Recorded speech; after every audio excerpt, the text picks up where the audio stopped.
Hello, I'm Oliver Colling, and this is my 70s TV childhood.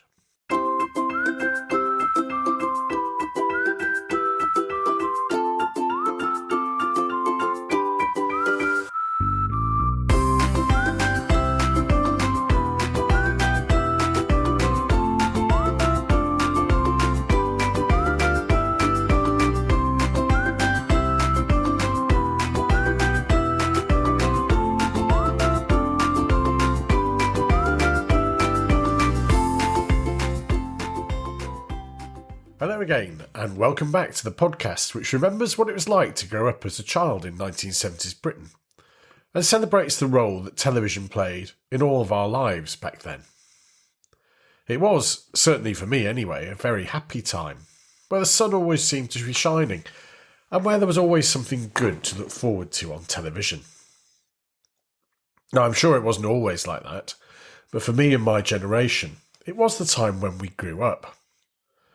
Our parents and their friends probably saw the 1970s a bit differently, given the ongoing economic crises throughout the decade, as Britain played out the start of its post-industrial age. Thanks to all of you who've been in touch with comments on the series, and particular thanks for the growing number of listeners contacting me who've recently discovered the podcast and are binging it, helping my download stats no end. So please, if you do enjoy listening, tell your friends and pass the word on. As always, you can get in touch with your comments or suggestions for future topics for the podcast by emailing me, oliver@my70stvchildhood.com. You can comment on social media, either on our Facebook page at My70sTVChildhood or by tweeting us at 70sTVChildhood. And you can also leave a message on our blog at www.my70stvchildhood.com. Now, this episode is going to look a little beyond the shores of the United Kingdom in the 1970s and take us back to what we knew, or actually more likely what we thought we knew, about a faraway country which was a bit like Britain, but not quite the same. Australia.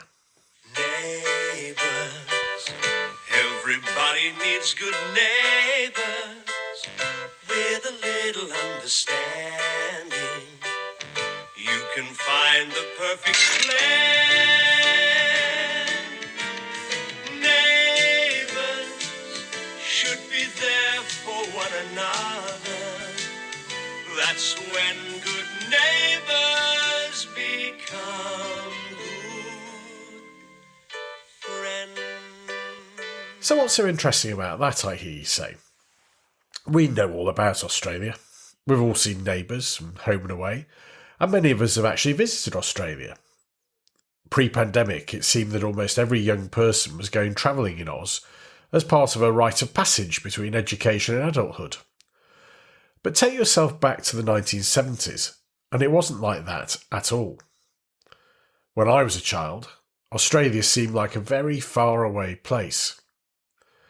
We all knew someone whose aunt or uncle had emigrated to Australia as a £10 pom in the 60s or 70s, but the thought of anyone actually going there for a holiday was almost as ridiculous as going to the moon. I've been reminded of this by the recent announcement that the Australian soap opera Neighbours has been cancelled after more than 35 years on our screens. It helped change the British perception of Australia, and it reminded me how Australia appeared to me as a child growing up in the 1970s. If you cast your minds back to the 1980s, Australia became a cool, happening place all of a sudden when we had things like Paul Hogan appearing in Crocodile Dundee, showing off Australia's natural beauty at its best, and Aussie bands like Men at Work, Mental as Anything, Crowded House and In Excess emerging into the European mainstream. And then, of course, we had Neighbours, which was first shown on UK TV during my first week at university in 1986, which was, incidentally, the first week that the BBC moved to showing programmes all day. Up to this point, and yes, I'm talking about 1986, the corporation had gaps in service during the day, which were filled either by the test card or by pages from CFAX, the BBC's teletext service. Now, for any younger listeners who don't remember CFAX, it's Well, it's really a bit difficult to explain. Text information was carried on the frame of normal television programmes, and then by pressing a few buttons on a remote control... Actually, on second thoughts, I suggest you Google it, as it may take a bit of time for me to explain it to you. Other search engines are available, of course. Anyway, Neighbours and its contemporary Home and Away made Australia accessible, friendly, attractive and, dare I say it, rather sexy. Millions tuned in to see Kylie and Jason get married, both in this country and in Australia. And the show provides happy memories of the 1980s and 90s for many, particularly college students of that era. As I said earlier, we all knew someone who had a relative who had emigrated. But other than that, much of our knowledge was based on what we learned at school and on popular culture. I remember doing a project at primary school. Yes, as I've mentioned before in previous episodes, we always seem to be doing projects during primary school. And often they were about countries. When I was clearing out some old boxes a few years ago, I found a number of my primary school projects which were all about countries. Now, for reasons I can't remember, my choices were New Zealand, Australia and the USSR. And I have to say, all three seemed like another planet when I was writing about them at Padgate Primary School. Looking at my folder on Australia, much of the material I'd included had been cut out of very informative brochures I'd been sent by the Australian High Commission. If you remember, the first point for all projects was to write a very polite letter to the embassy or the High Commission of the country you'd chosen, and they invariably replied with all sorts of fascinating articles about things like sheep farming in New Zealand or cattle stations in Western Australia. Looking back at the words and pictures I cut out for Australia, it looked like the photos had come from the first half of the 20th century, and probably helped cement my view of Australia as a rather old-fashioned, pleasant backwater of a place, where everyone lived on cattle stations, or if they didn't live on a cattle station, they lived in direct sight of the Sydney Opera House and the Harbour Bridge. Oh, and by the way, I never had any response from the USSR when I wrote for them asking details of what they did. But anyway, that's another story.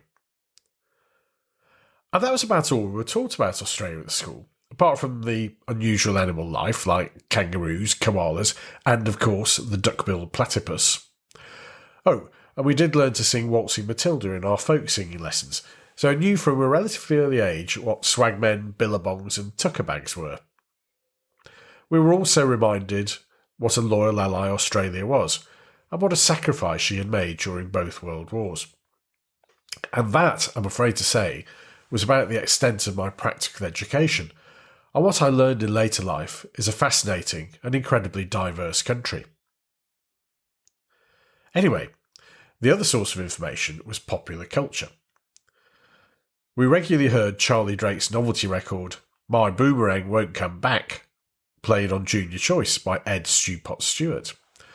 But the Australian who had the biggest profile when I was growing up was someone who was everywhere.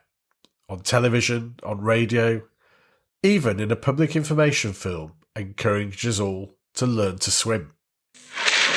Those of you who can't swim yet, then if you just wait over in the shallow for me. Kids and water, they love it. Rivers, canals, even the lily pond in the garden. You can't keep them away from it. Water has a fascination for children. And I should know, when I was 3 years old, I fell in the river at our place. Couldn't swim, somehow managed to scrabble my way to the bank, frightened the wits out of my mum and dad.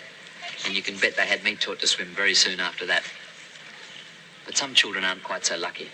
And if they can't swim and they go off by themselves to play by the side of some water somewhere, you know only too well what might happen. That's why I had my little girl taught to swim as soon as possible. So have your children taught to swim. They're never too young to start, and once they get that confidence in the water, they love it. Ask at your local swimming pool, all right? Or if you can swim yourself, why not teach them yourself? It's fun. See?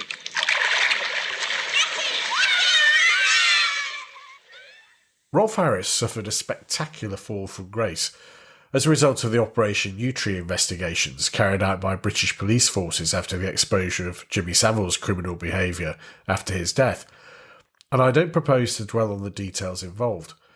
All I will say is that Harris was convicted of some terrible crimes, but that doesn't change the fact that he was everywhere on British TV in the 1960s and 1970s. He was also a musician, a singer-songwriter, and an artist. After originally coming to the UK to go to art college, Harris originally worked for the BBC as an artist and cartoonist before graduating onto presenting, as well as developing his musical career by playing in a bar called Down Under, which was habituated by people from Down Under, obviously. After some success with the BBC, Harris returned to Australia in the late 50s, where he worked on the early days of Australian television, and also recorded his first record, the self-written Timey Kangaroo Dance Sport. Now, the story goes that when Rolf recorded the song, he offered 4 local session musicians 10% of the royalties from the song in lieu of a fee. But, unfortunately for them, they all elected to take the £7 fee paid up front for the recording session, as they didn't see a novelty record as a winner. Well, how wrong they were, because Timey Kangaroo Down was Harris's first #1 hit in the UK, and he followed it up with Jake the Peg, diddle-diddle-diddle-um, with the extra leg, diddle-diddle-diddle-um, and most successfully with Two Little Boys, which we took to #1 in 1969, where it stayed for 6 weeks, making it the last #1 of the 1960s and the first #1 of the 1970s. On TV, The Rolf Harris Show was a regular primetime Saturday show between 1967 and 1974, featuring its mix of songs, guests and sketches, the usual sort of variety show for the time. It also featured his art, usually where he would take a huge space and, using broad brushstrokes, create something really unexpected as art, invariably using what had become his catchphrase. Can you see what it is yet? Rolf Harris was a fixture on British TV in the 1970s, and we should not forget this, in spite of what transpired later. For me, I liked his songs, and also some of his fascination with cartoons. I was never so keen on the art stuff though, but I did appreciate his undoubted talent in that sphere. As the 70s wore on, Rolf increasingly fronted shows aimed at children, and I remember one in particular very well.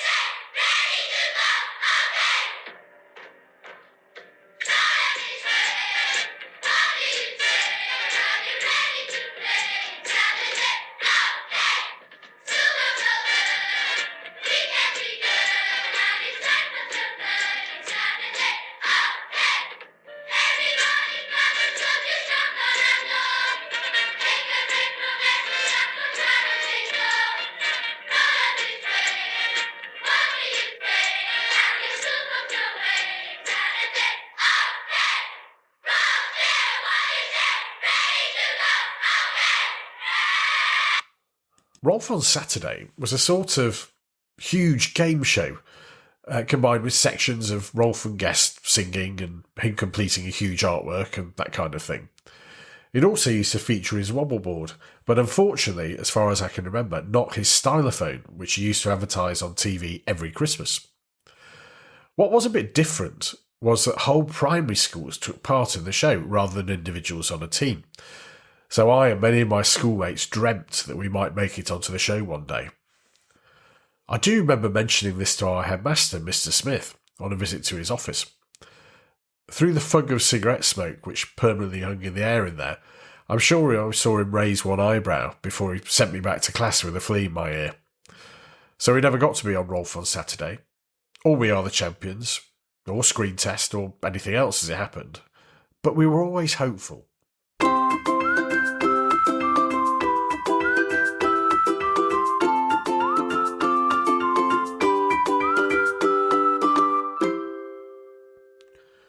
Rolf Harris continued to be a fixture on British TV right until his fall from grace, and was much loved by many for Rolf's Cartoon Club, his series on portrait painting, where he even painted the Queen, and of course Animal Hospital, where, with tears in his eyes, he let us know that, unfortunately, the little fella didn't make it. But Rolf Harris wasn't the only insight into Australia we had on 70s TV. We also had Dame Edna Everage. Hello, possums. Yes, it's me, Dame Edna, and aren't I looking gorgeous? The housewife superstar, who held court with her bridesmaid Madge in silent attendance, ran her chat show, which she described as an intimate conversation between two friends, one of whom is far more interesting than the other. But even this didn't give us much insight into what life was really like in Australia. For that, we had a small but vital number of Aussie-made dramas, which showed us what life was really about down under. The first one I remember, and one of my favourites, was about his boy, his brother, his father, and a kangaroo.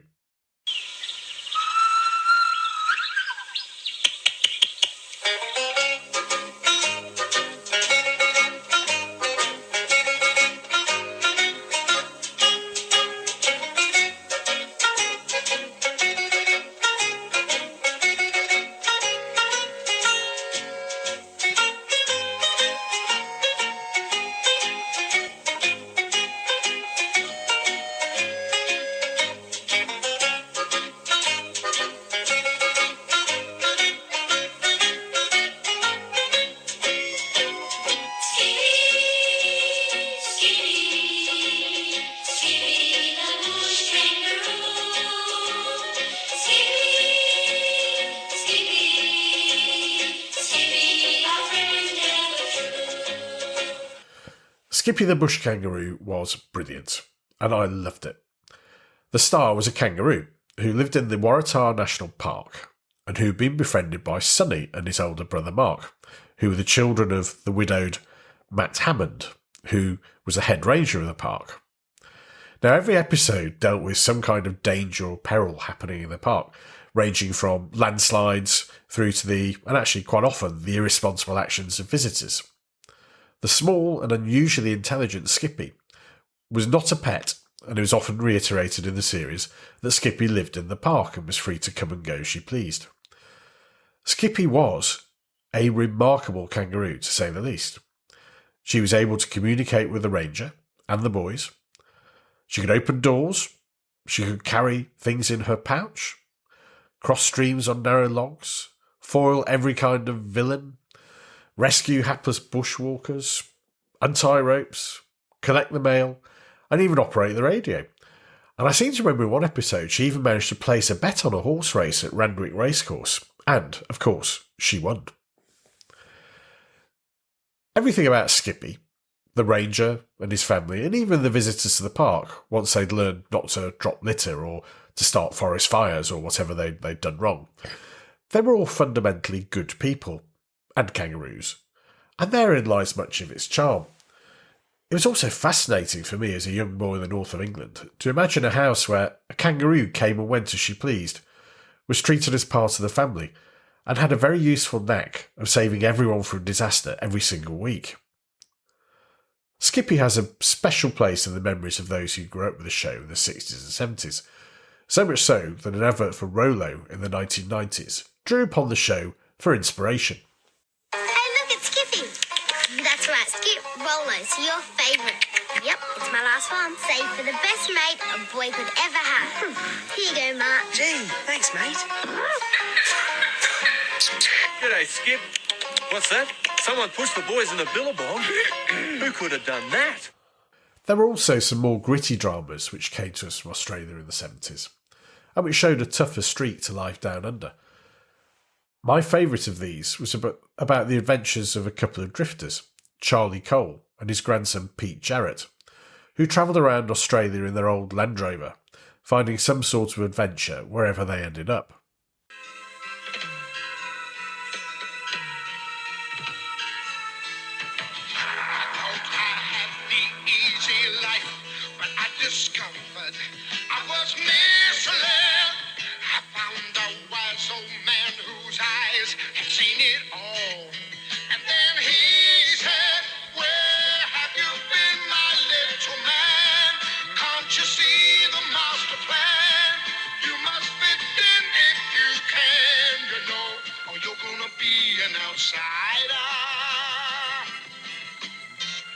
Just like me, you'll be an outsider.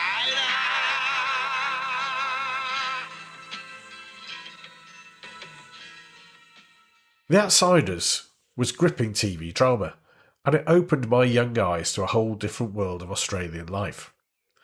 In every place they visited, they were met by a mixture of suspicion and some welcoming friendship, and they had to work out who were the good or bad guys and sort out whatever problem they came across, which, from memory, included murder, theft, forgery, and political corruption. Oh, and in most cases, they were the prime suspects, being not from round here. It was also the first show I remember which featured a realistic representation of Aboriginal Australians and reflected the discrimination that they faced. Quite something for the time. Unfortunately, only one series of the show was ever made, but for me, even more than 40 years since I last saw an episode, the show is vivid in my memory. So we looked at Australians on UK TV in the 1970s, and got a bit of a taste of Aussie drama from that period too. But what I remember really opening up my views on Australia were those recurring dramas, you know, the ones we call soaps, which began to be shown on British TV in the late 70s.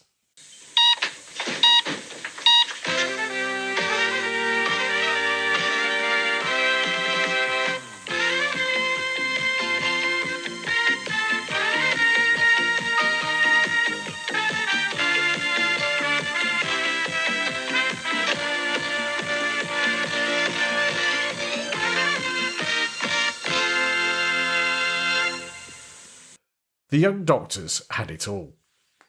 Life and death drama, romance, betrayal, adultery, violence. And that was just amongst the staff before we got onto the patients who provided the staple emotional rollercoaster of hospital-based drama. Actually, in fact, the medical dramas seemed to play second fiddle to the emotional relationships between the staff. The show was set in the Albert Memorial Hospital in Sydney and was clearly filmed on a shoestring budget, as all of the action took place, at least in the early years, within the four walls of the hospital, the majority of which shook if anyone stood too near to them. Apparently, Network 9, which made the show, had spent most of its budget on The Sullivans, another Aussie soap exported to us in the 70s, so there was literally hardly any money left for the Young Doctors, and boy did it show. However, the increasingly outrageous plots and the scarcely believable characters kept us riveted to the screen. They included Sister Scott, a fearsome matron who ran the wards with a rod of iron, and who I seem to remember fell down a lift shaft on one episode, but I may need to confirm that. The earnest Dr. Graham Steele with a huge pair of glasses, which was very popular with many 1970s characters, who went on to marry the rather more glamorous Sister Eve Turner. There was Ada, who was the hospital gossip, who ran the hospital shop, and managed to get wind of everything that was happening in the wards.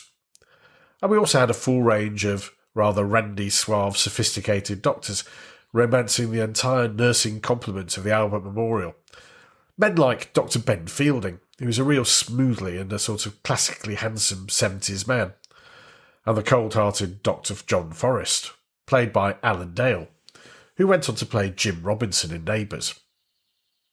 Well, hang on, if you look at the cast members of the Young Doctors, most of them went on to appear in one or more of Neighbours, Home and Away, The Sullivans, Sons and Daughters, and of course we mustn't forget Prisoner Cell Block H.